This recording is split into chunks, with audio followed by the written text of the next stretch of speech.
ફરીથી આજે લેસન 6 વાંચીશું. Sounds of animals and birds. પ્રાણી અને પક્ષીઓના અવાજો. મારી સાથે જ તમારે પેન્સિલ મૂકીને એક એક શબ્દ બોલવાના છે. હું બોલીશ તેમ તમારે પણ પેન્સિલ કે આંગળી ફેરવતા બોલવાના છે, એટલે મગજમાં છપાતું જાય. A dog barks. A dog barks. Bow wow. Bow wow. Bark એટલે ભસવું. Bark એટલે ભસવું. અહીંયા બાર્ક છે ને અહીંયા બાર્ક્સ છે, એસ લાગેલો છે એટલે બાર્ક્સ બોલશું. બાર્ક્સ. હા, એકવાર નથી ભસતો. ડોગ ઘણીવાર ભસે. ભૌ ભૌ ભૌ ભૌ, એને ભસવું કહેવાય. ઘણીવાર ભસવું એને બાર્ક્સ બોલાશે. હા, બાર્ક એટલે એક જ ભસવાનો અવાજ, જ્યારે બાર્ક્સ એટલે વધારે વાર. હા, બધાની પાછળ એસ લાગેલો છે ને આપણે સ બોલશું છેલ્લે. A cat mews. A cat mews. Meow. Meow. Mew Mew. Meow meow કરવું. Meow meow કરવું. અંગ્રેજીમાં મ્યુ બોલે છે, એના પછી ડેશ કરીને ગુજરાતી લખેલું છે. એનો અર્થ મ્યાઉ મ્યાઉ કરવું. એ કાવ મૂઝ. A cow moves. મૂ. Moo. મૂ એટલે ભાંભરવું. Moo એટલે ભાંભરવું. એ શીપ બ્લિટ્સ. A sheep bleats. બા બા. Baa baa. બ્લિટ એટલે બે બે કરવું. Bleat એટલે બે બે કરવું. A pig grunts. A pig grunts. Oink oink. Oink oink. Grunt ગરકવું. Grunt એટલે ગરકવું. A donkey brays. A donkey brays. Hee haw. Hee haw. Bray એટલે ભૂકવું. Bray એટલે ભૂકવું. A crow caws. A crow cows. કાવ કાવ. Cow cow. ક્રો કાવ એટલે કાકા કરવું. Crow એટલે કાકા કરવું. A cock crows. A cock crows. Cock a doodle doo. Cock a doodle doo. આ શબ્દ યાદ રાખજો. કોક એટલે કૂકડો જ. Doodle doo. હા, a cock crows. A cock crows. Cock a doodle doo. Cock a doodle doo. Crow Crow. કુકડી કૂક કરવું. કુકડે કૂક કરવું. A duck ક્વેક્સ.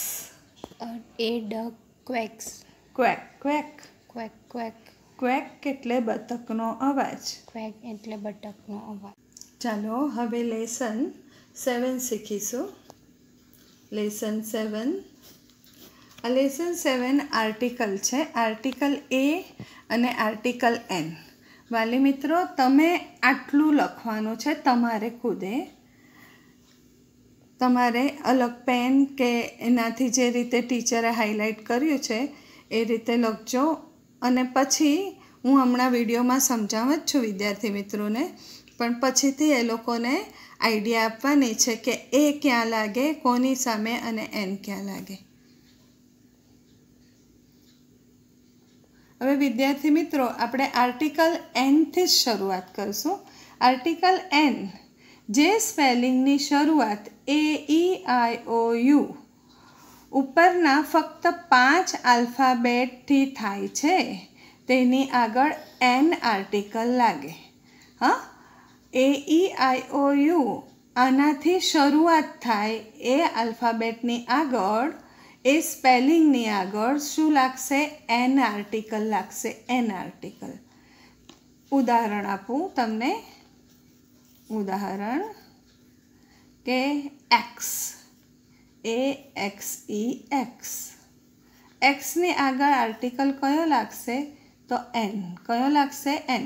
કારણ કે એ એક્સ ઈ, એ શરૂઆત શેનાથી થઈ? આ એથી થઈ. આ એ આવે છે આની અંદર, તો આ આલ્ફાબેટની આગળ એન આર્ટિકલ લાગશે.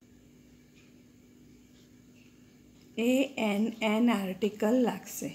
હવે બીજો અક્ષર લઈએ ઈ પરથી. ચાલો, જેની શરૂઆત ઈથી થાય છે એ આપણે શબ્દ શીખી ગયા છે. એલિફન્ટ. ELE PHANT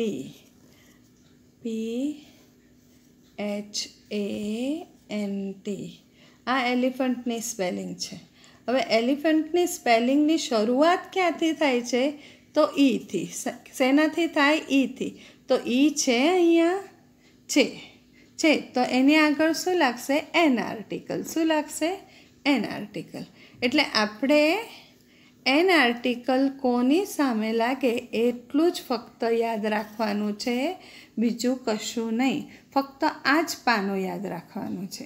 હવે આ બાજુ જોઈએ. પહેલું પાનું ટીચરે લખ્યું. અહીંયા તો ઘણા બધા આલ્ફાબેટ લખેલા છે.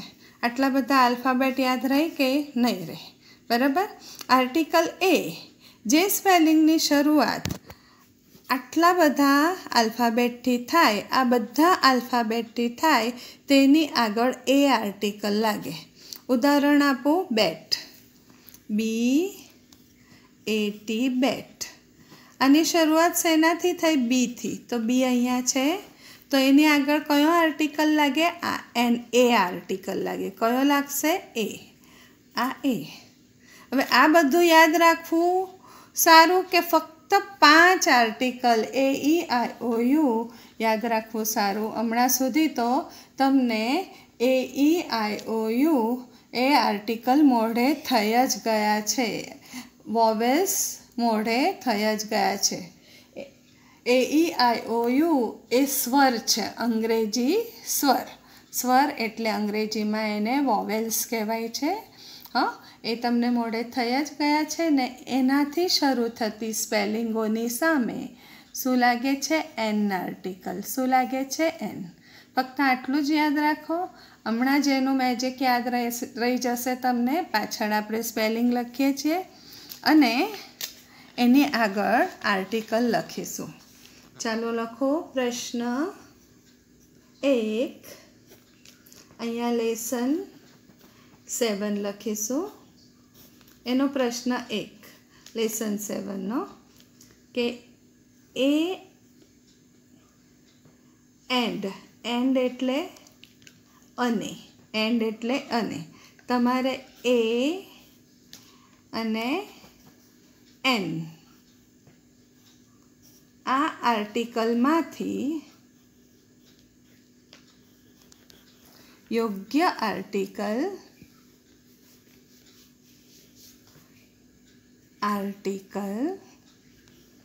તીરસ્વય રેફ કલ સ્પેલિંગની સામે લખો.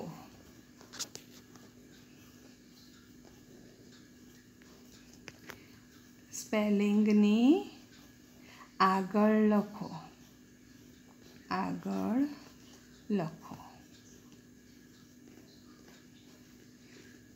ફક્ત એક જ પાનામાં તમને પ્રેક્ટિસ આપીશ. તમને આરામથી આવડી જશે. પોતે જ તમે કરતા થઈ જશો. એને એક ટીપ આપીશ. શું કરવાનું? પહેલાં ખાલી જગ્યા આપણે ખાલી જગ્યા નીચેથી દોરશું. લીટીની નીચેથી. બરાબર. લખો અહીંયા CAT કેટ. લીટીને અડીને ટીચરને જોઈને લખો. ભૂરી લીટીની નીચેથી લીટી દોરશું. લખો PARROT. પી ચોથી લીટીને અડે. PARROT parrot. ચાલો નીચેની લીટીમાં લખજો EGG એગ. જી ચોથી લીટીને અડે.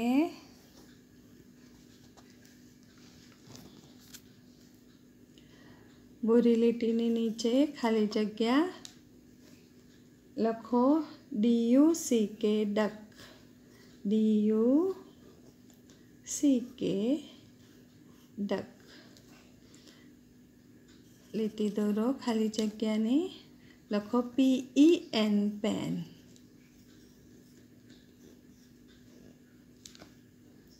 ખાલી જગ્યા દોરો.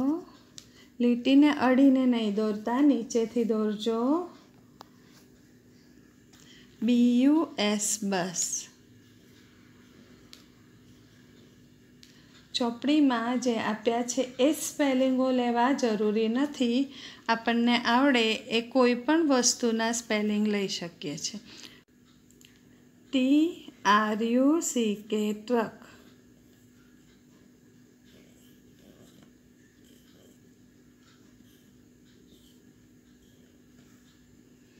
ખાલી જગ્યા દોરો. HEN હેન. બીજી લીટીમાં ખાલી જગ્યા દોરો.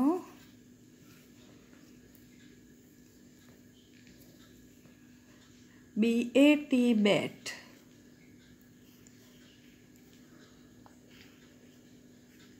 ખાલી જગ્યા દોરો. OWL owl. ખાલી જગ્યા. INK ink.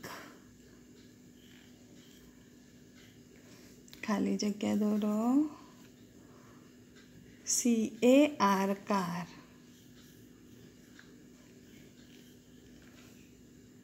ખાલી જગ્યા દોરો.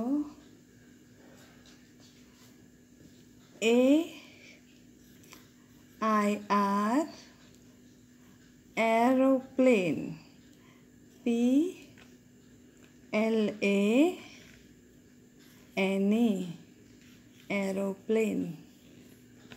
ખાલી જગ્યા દોરો. TOP ટોપ.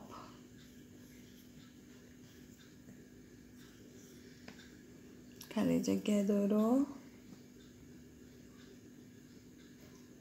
ANT ant.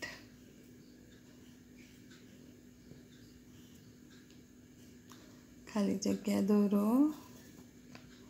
OX ox. Ox એટલે બળદ થાય.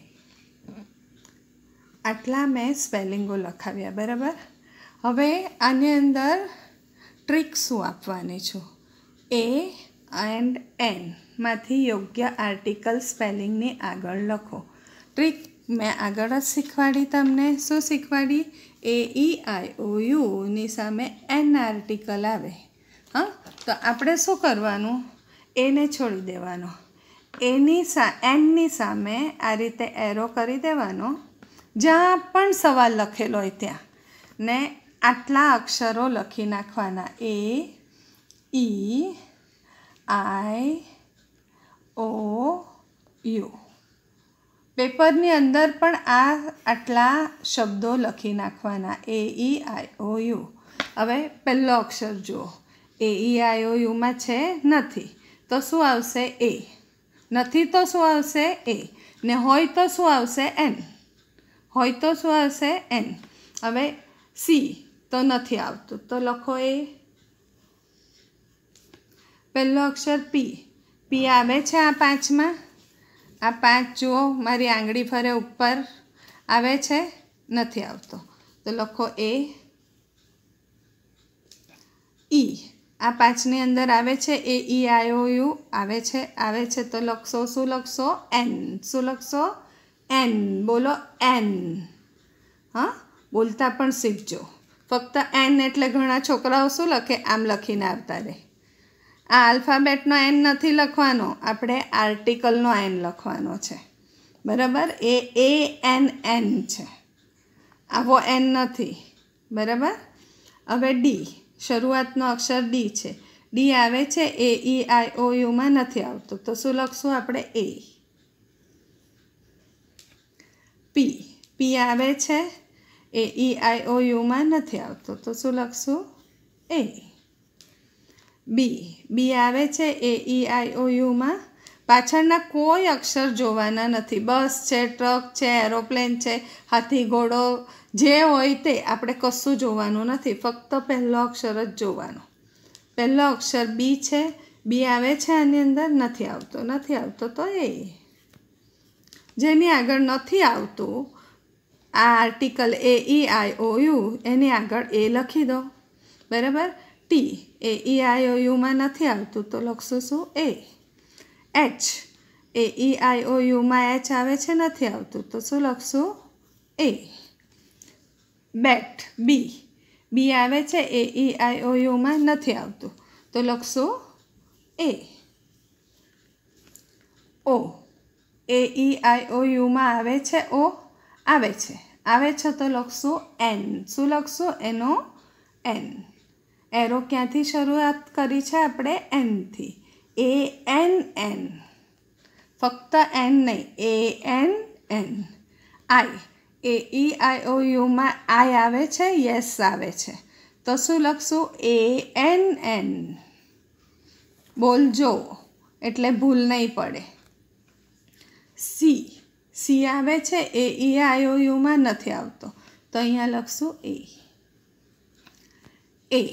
A આવે છે એ આવે છે, આખું બોલવાની જરૂર જ નથી, એ શરૂઆતનું જ છે, આવે છે તો શું લખશું N. બોલો ANN. ટી AEIOUમાં આવે છે નથી આવતું તો શું લખશું A. AEIOUમાં એ આવે છે તો શું લખશું ANN. બોલો ANN. ઓ AEIOUમાં આવે છે તો યસ આવે છે તો શું લખશું આપણે ANN. હા ANN. ફક્ત N નથી લખવાનો ANN છે ને સહેલું. હા આ તો એકદમ જ સહેલું ને 5માંથી 5 આ પ્રશ્નમાં આવી જ જવા જોઈએ. પરીક્ષામાં આ પ્રશ્ન પૂછાય જ છે. AN આર્ટિકલ લખો ને આર્ટિકલ લખતા પહેલાં તમે શું લખશો AEIOU. પ્રશ્નની શરૂઆતમાં લખશો AEIOU વોવેલ્સ. આ 5 અક્ષરો તમારે વાક્યની શરૂઆતમાં Nની સાથે એરો કરીને લખી જ દેવાના છે. હા હું તમને પ્રેક્ટિસ આપીશ પુનરાવર્તનની, એમાં પણ તમારું આ રીતે એરો કરીને લખાયેલું મને દેખાવું જ જોઈએ.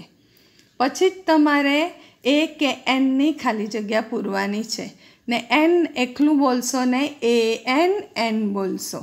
ઓકે.